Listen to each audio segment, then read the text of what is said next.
Hello guys, I'm back for another video.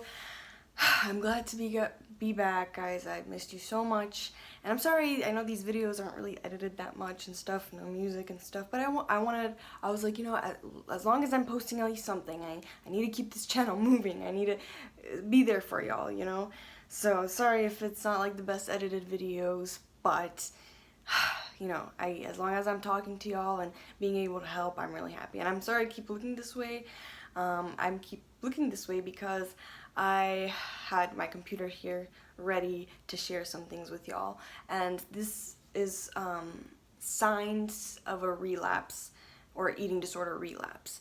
And this includes, for binge eating, for anorexia, for just eating disorders in general. And I would actually want to see relapse for anorexia, signs of relapse for anorexia as well.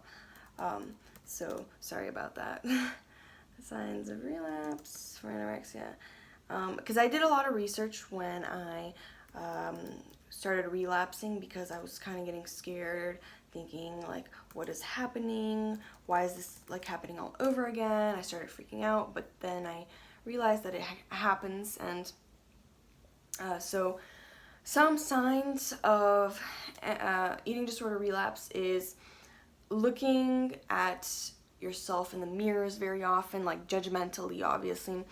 And for me, and I also like apply it for myself as well, because I have relapsed, so I want to like see like, did this happened, and I could say yes, it did, because I started looking more in the mirrors, weighing myself more too. I don't know if that's in the list, but weighing myself more, looking at myself in the mirror, seeing, like this, oh, how do I look, and all this stuff. So this did happen to me. Drinking excess amounts of water. For sure this happened for me. I remember I would start fasting a lot, and I would drink a lot of water, coffee, tea, to suppress, my appetite and all this other stuff. The next one is inaccurate,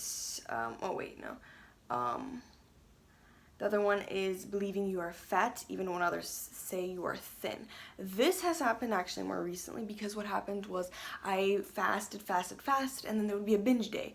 And on the days I fasted, I felt good, I'm like, but on the day I binged, I felt so fat, I felt ugly, and I would be like, do I look like I gained weight? I'd ask people like that I trust and I know. And they'd be like, you're so thin though, like, not thin, but no, like, you look good, you're pretty thin. Because, I'm not fat now. Right now I weigh about 135 pounds. But once you binge, you know the feeling of you feel awful and fat. So it's not just the days of when you're being good, I guess. Success equals low weight or low calories. Also true for me, because I started to restrict calories. So for me, it would be like, oh, if I eat this amount of calories, I'm good. If I don't, I failed, and then I binge and all this other stuff. So that's not fun either. Denying relationship of stress, anxiety, and eating disorder.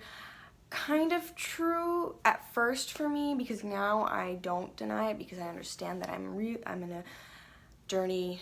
I'm in a point of relapse. Stress and anxiety all actually happening.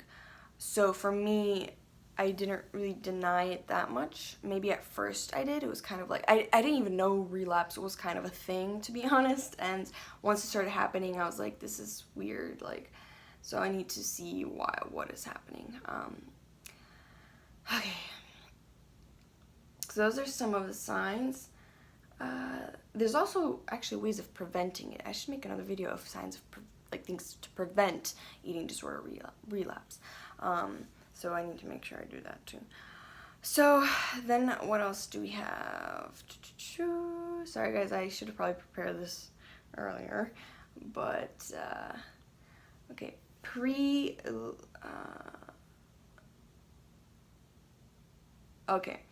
pre-relapse signs. I don't know if that's...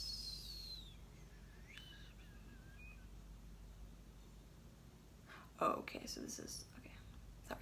The relapse process. This is kind of what I wanted to share. I've seen this before, because I already researched all this before. My hair is a bit poofy on this side. Fix my hair. Anyways, so the relapse process, what happens? It's And it also says below this, it says relapse process, and then it says relapse is preventable, knowledge is power. So if you guys know this, because I didn't really know this, I didn't know, relapse was a thing, so I kind of went down slowly. But if you know about relapse and you get information about it, then it will be so much easier for you not to relapse, because relapse sucks as much as being in the eating disorder at first. It's as bad as the first time, and it's just not a fun experience. So what the process is it says, number one, it's the build up of stressful circumstances and feelings, which was true for me because I was in a stressful, like I said, situation. Still kind of am, actually, so it's not like completely over yet, but just that definitely like did not make it better. Emotional overreaction, sense of overwhelm. Sort of ish, this, I think, yes, for me. I was overwhelmed, if that's what it means. So, yes, as well, that it happened to me. Denial and pretending to be okay. Yes, definitely for sure, because at first I was kind of just like, I'm just going to try this, I'm okay, like nothing's going to happen to me. So I think if that's what it means, then yes. A failure to reach out for support. This one was a big one for me because I was afraid to ask for help. I still am. It's hard to reach out for help. Sometimes you don't want to reach out for help. I think when I did want to reach out for help, it would be when I'm binging. Whenever I binged, I was like, I need help. But whenever I restrict and I feel good and I'm successful, I'm like, I don't need help. I'm doing great. So it's really funny, but not funny, but it's really weird, but that's how I would think. Making excuses and telling lies to self and others.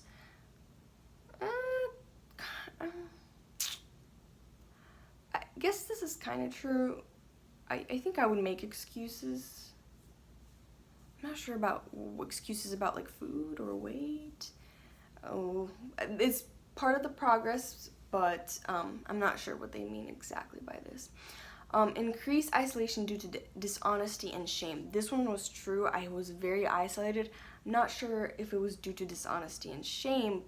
Probably shame, more like shame, because I would binge and I felt so fat, ugly, disgusting, and I would feel all this shame. So yes, like I would definitely isolate myself. Like I in the other video of my relapse video, I actually mentioned how I was isolated in my room for like 4 days, depressed, binge eating and just felt awful. So that definitely has happened to me.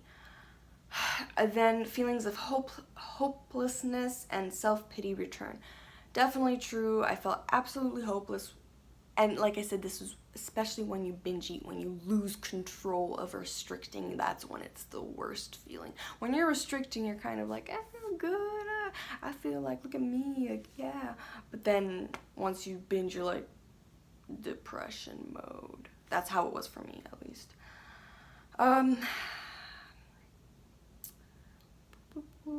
Giving in to cravings and urges just this once. It's a quote, like, just this once.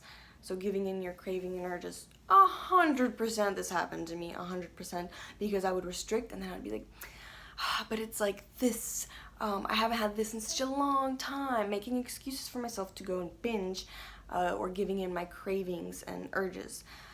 And once again, an awful feeling. It feels awful because you feel like you failed, hopeless, sluggish, disgusting, binge, all this stuff. So, and sometimes you would, give in your cravings and it would last for a couple days, at least in my situation. It could last an hour, it could last a couple hours when you just give in all your cravings and urges, like days, months, weeks. It could last, you never know, so you have to be very careful about that. What else? Attitude of failure, despair, and frustration. 100% happened to me because for me, once I,